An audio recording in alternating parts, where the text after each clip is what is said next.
Today I want to talk about my friend Dick Hill. Uh, and while I was thinking about making this, speaking on this subject, talking about my friend,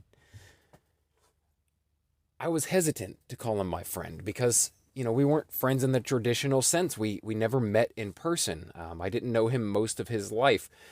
We were online acquaintances only. And I only became aware of him around 7 or 8 years ago. And so, in the grand scheme, in the large span of Dick's life, Brett Scott was just a blip. So I hesitated to say friend. But his wife Susie says that the Dick Hill that everyone knew online, the Dick Hill that interacted with his online friends, fans, followers, was the Dick Hill that she knew and loved. She said he was no different online than he was in person in his private life. And so I feel like I can confidently say that he was my friend. We interacted pretty regularly over the past 6 or 7 years, commenting on each other's posts, talking publicly and privately through messages. And yeah, I feel like Dick was a friend of mine. And I'll just tell you, let me just tell you my kind of experience. I became aware of Dick Hill around 2014 through the Jack Reacher novels. Dick Hill is the amazing, fantastic narrator that read all of the American versions of Lee Child's Jack Reacher series for the audio book version of the books. And he did that from book one back in 1997 all the way until just, a few years, 4 years ago maybe, when he decided to step back and retire from recording audiobooks, being a voice artist, and decided to pursue some other things, which I'll get into.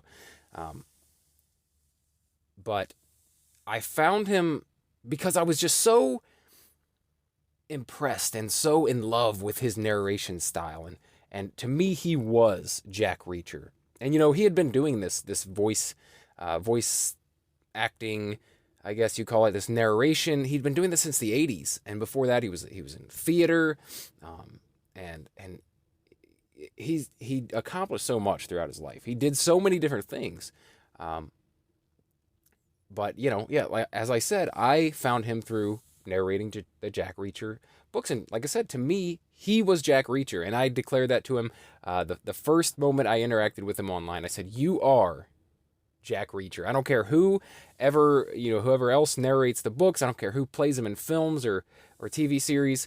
You are Jack Reacher." And much in the way that Kevin Conroy is my Batman, Dick Hill is my Jack Reacher.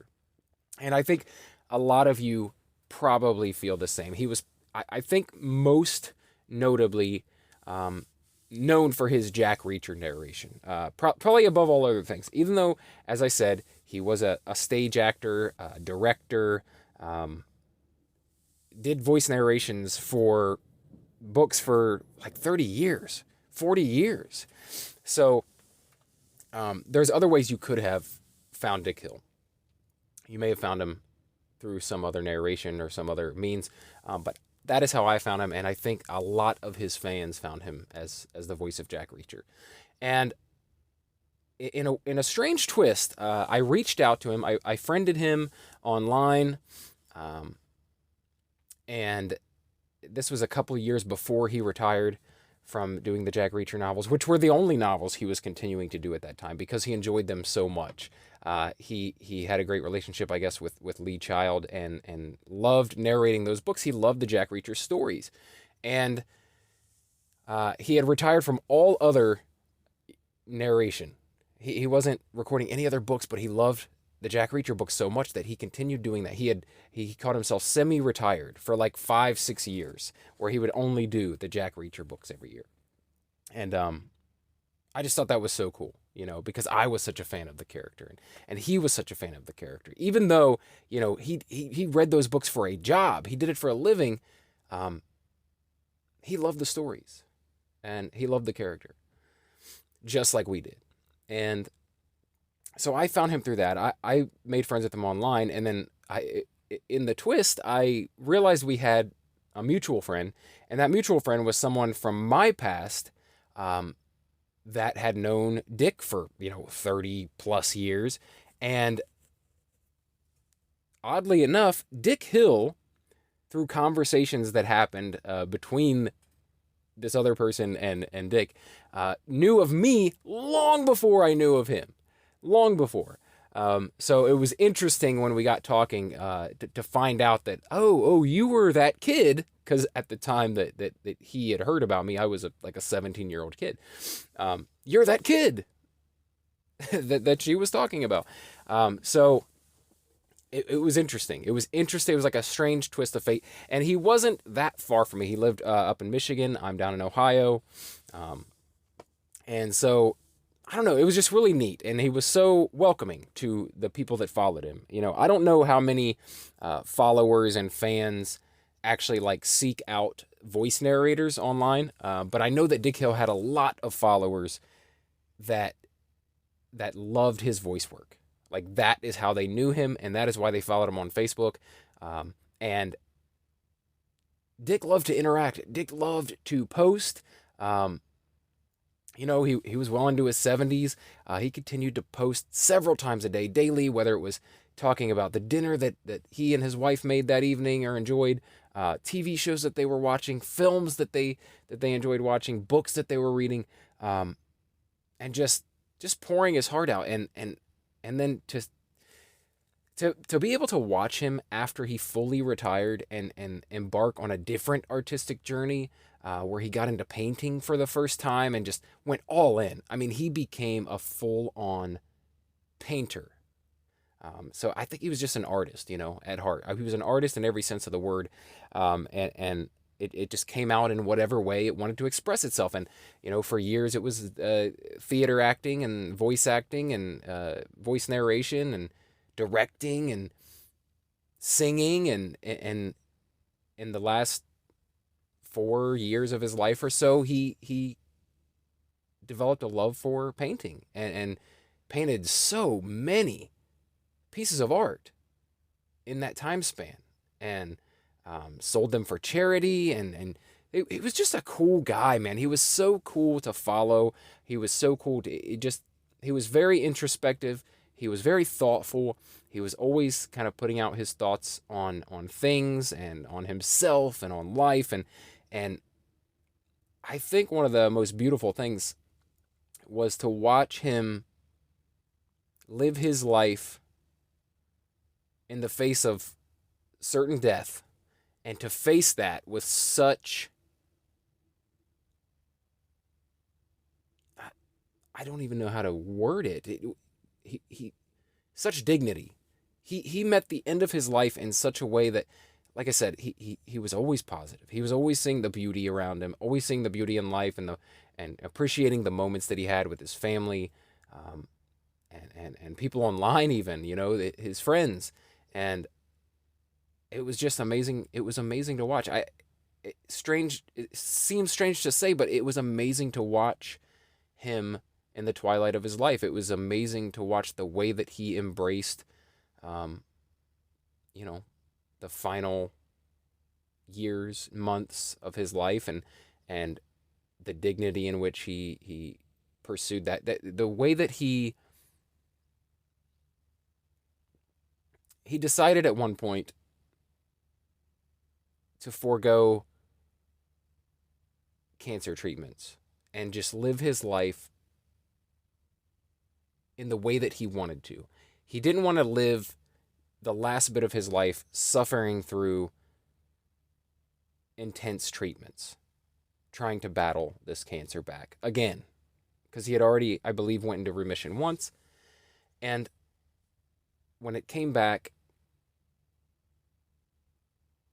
he decided that he wasn't going to go through all of that. He just wanted to live his life the best way he could and enjoy it as much as he could for the little time that he had left. And I just admire that so much. It's It's incredible. It's like, I feel like it's the bravest thing you can do. And talking about brave, this guy was brave. This guy was a strong individual. I'm going to read you this article because I think it talks about his life in a great way. It sums up his life in a beautiful way. It definitely doesn't give you all the details of just how awesome this guy was, but it gives a pretty good idea of the life that he lived, and it's the best thing that I've found that talks about his life overall. One thing I'm not sure that it goes into, I could be wrong, we'll see when I get into it, but Dick was also a United States Marine, and he is a Vietnam War veteran, and he was there, in the height of the Vietnam War, like 1967, 68, like the Tet Offensive, and just like a crazy time in our history, and so yeah, he was one tough son of a bitch, and he was one awesome guy in life afterwards, and I don't know, I miss him. I miss his posts. I miss his interaction with the world, and his art that he produced, and I miss him as Jack Reacher, and I just miss my online buddy, man. As I'm sure a lot of you do. But I wanted to read this article, kind of in closing here, and give you, people who may not be aware, or maybe some of you are aware of a portion of Dick's life, may not be aware of everything that this talks about. So let's just, I want to read from this article. This is from the Lansing State Journal, and it's by Mike Ellis. The headline is Lansing's Dick Hill, voice behind Jack Reacher audiobooks, dies. Lansing resident Dick Hill, whose personality was as loud as his booming voice, narrated more than 1,000 audiobooks, including at least 24 Jack Reacher audiobooks, and was a part of the greater Lansing theater scene for decades. Hill, 74, died October 4th, months after making a decision to forego an aggressive form of chemotherapy, a decision he shared publicly, his daughter Jen Zeman said. Hill's rich baritone voice was the voice behind more than 1,000 books, including Jack Reacher and Harry Bosch novels, and gave life to works from authors such as Dave Barry, Lee Child, Michael Connelly, Dean Koontz, Pat Conroy, Nora Roberts, and more. While few audiobook fans become authors, plenty of authors become audiobook fans, especially if they're lucky enough to get Dick Hill as their voice. This is what Lee Child wrote in a blurb on his website. Hill had time to make sure everyone knew he loved them, and they loved him, his daughter said. And his last moments were a blur of creativity, especially in his last act as a painter. One of Hill's first acting gigs was with a traveling show based in Wisconsin, and by the early 1970s, he and his first wife moved to the Lansing area, where he found a place in local theater. Hill and his second wife, Susie Breck, a frequent audiobook collaborator, met in the Lansing theater scene decades ago. Hill was a great stage actor and a powerful singer who did the New York Times crossword puzzle every day in ink, said Mike Hughes, a former Lansing State Journal entertainment reporter who knew him well. Hill earned several Lansing State Journal Thespy Awards for his theater performances, which helped lead him into his second act as an audiobook narrator, through which he earned dozens of industry awards. He directed a version of Annie in the 1980s with the Lansing Civic Players, and two of the young actors who played orphans, Kristen Hubbard Miller and Susie Owen, ended up working together on Broadway for The Phantom of the Opera. His audiobook work began in the mid 1980s through Grand Haven based Brilliance Audio, which drew from the state's theater scene. Hill would commute to Grand Haven and eventually built a home studio where he and Breck recorded. In a Facebook post, Breck wrote about their audiobook process. She would prepare, including character lists for him, while he would sometimes read it for the very first time while recording, discovering the story along with the listeners. Being in the moment of discovery was where Dick Hill thrived, Breck said. He loved being irreverent and clever, could write both poetry and prose with ease. And then more and more, he wanted to share his feelings about life and how to live it in the face of a terminal diagnosis. Because that was what was on his mind in the moment. The Dick Hill you read and saw was the Dick Hill I lived with. He loved you all. He would often read me his posts and then some of your replies, or your own posts.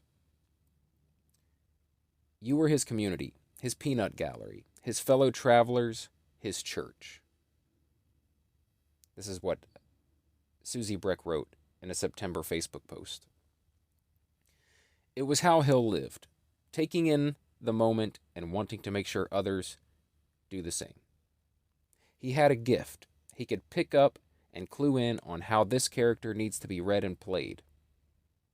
There's always something to appreciate in life, Zeman said of her father. This is what he believed. Whether it was theater, local artists, books, or raindrops filling the rain gauge outside. I think he'd like it if he were remembered, she said, for giving people pause.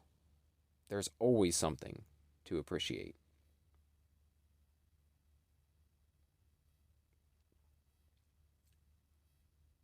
All right, guys, I hope you enjoyed that. I thought it was a great article. As I said, it did not mention his military service, so I'm glad that I mentioned that in the beginning. But I wanted to take some time today to just talk about my friend Dick. So I appreciate you listening, and I'd love to hear stories that you might have about Dick Hill, about interactions that maybe you had online. Because, it was even mentioned in this article how much he loved his online friends and how much he interacted with the public and enjoyed that. And so I'm sure a lot of you have Dick Hill stories or things that you would love to share. So please share that in the comments below, or you can reach out to me on Twitter or Instagram at RealBrettScott and talk over there. I would never tire of talking about Dick Hill. So that's gonna do it for this. I just want to say, rest easy, my friend. You are missed every day.